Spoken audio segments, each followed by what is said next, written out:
Today we're here for the last of our 7-part series from red to green on the FMS hierarchy. We're going to cover the deep squat today. So we started with the active straight leg raise, we went through the mobility pod, we went through the stability pod, we covered the first two of the big three of the general movements, and now we're to our last one, the deep squat. So this is going to be our deep squat.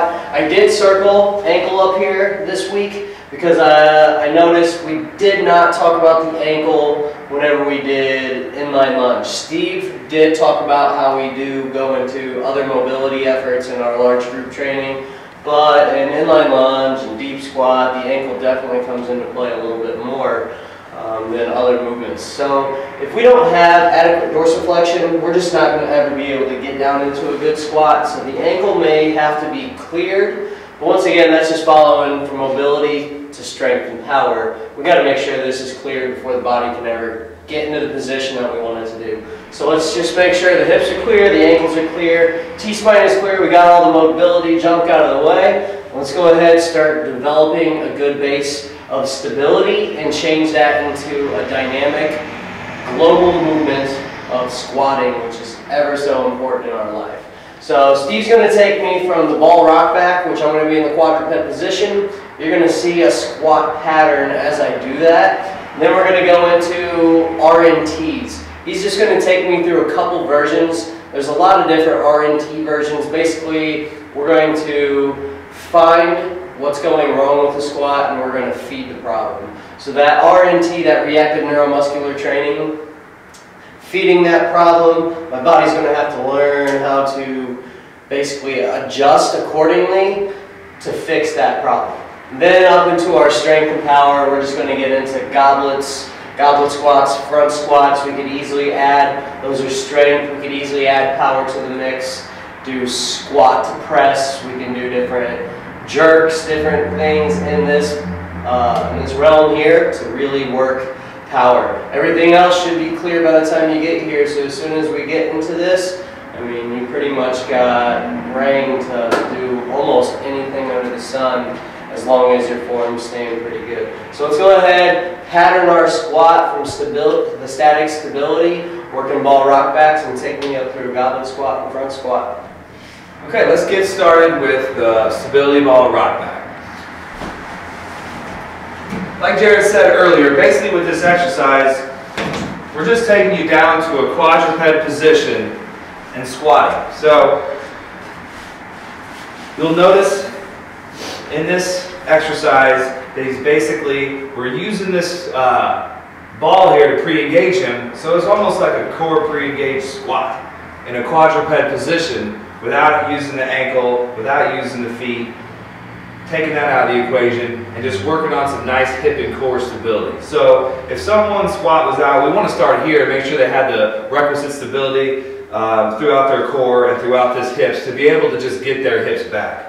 So once we get this pattern a little bit, we're going to go ahead and advance it from there.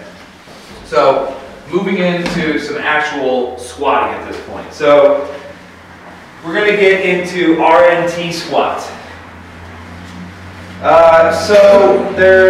Like Jared said, there's a lot of different RNT squats that we could use. So we'll start the first one.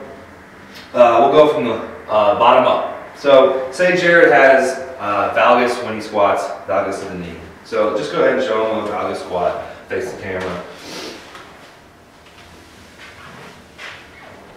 Good. For the sake of me already being over here, we'll say that his left knee caved.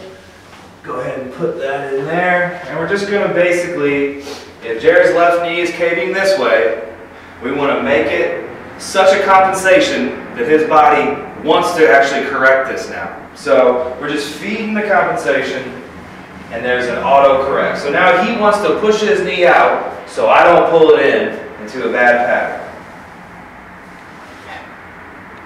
So RNT squats are a great lower body correct.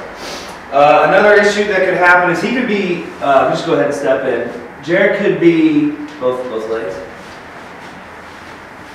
could be shifting into one side of the squat. So say he's shifted real hard into this right leg, and I'm going to pull him into that.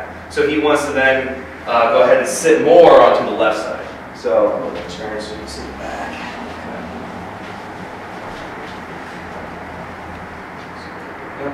So basically just giving it a good stretch. Now he's going to want to sit more onto that side, and we're just going to focus on loading that hip a little. And then over time, once again, with RNT or a band assist, we slowly take the training wheels away until he can do it on his own. Hopefully we clear these types of things on the lower level stuff before we get into here, but sometimes there's a little bit of that left over, and that's where that RNT really works magic. Another big issue, and the RNT correct that we use the most, is the upper body, where someone's dumping forward on their squat, or we just need to get their weight back on that posterior chain. So once again, we'll have Jared just throw the band around his wrist, arms up. He's coming forward on the squat, so I'm pulling him forward into the squat. And this is going to automatically have him fire his posterior chain. Additionally, it's pulling him forward, so we're giving him a little bit of counterbalance to be able to sit back into that squat and get deep. So we can start to pattern the squat from there. Once again, over time, we start to take the training wheels away, and he should be squatting pretty good on his own. The number one strength exercise we always start with for squats is the goblet squat. Because once again, it kind of falls in this gray area a little bit on, is it patterning or is it strength? Because it really helps with developing the pattern.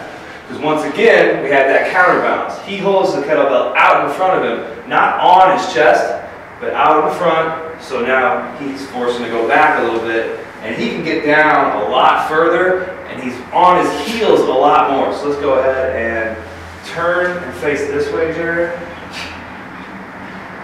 And just come all the way down with the weight out, and then set the weight on the ground when you get down to the bottom. So he's coming all the way down, and you can see how far back he is. He sets that weight down. He wants to go forward just a little bit because we took the training wheels off there. So we'll start to basically work the goblet squat to help pattern that squat even better with a little bit of load before we start to move into front squats. So just go ahead and rack one or both kettlebells.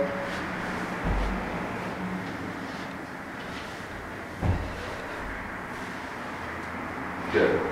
We like to interlace the fingers in the front.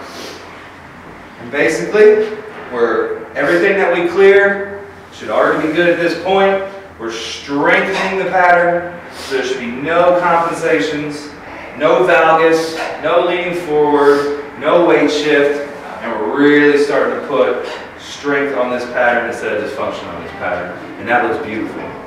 From there, we can move into jump squats, cleans, push presses, any of the stuff. At this point, you're clear. You should have all twos, no asymmetries on your screen, and you should be ready to rock just about any exercise that we're going to have to offer.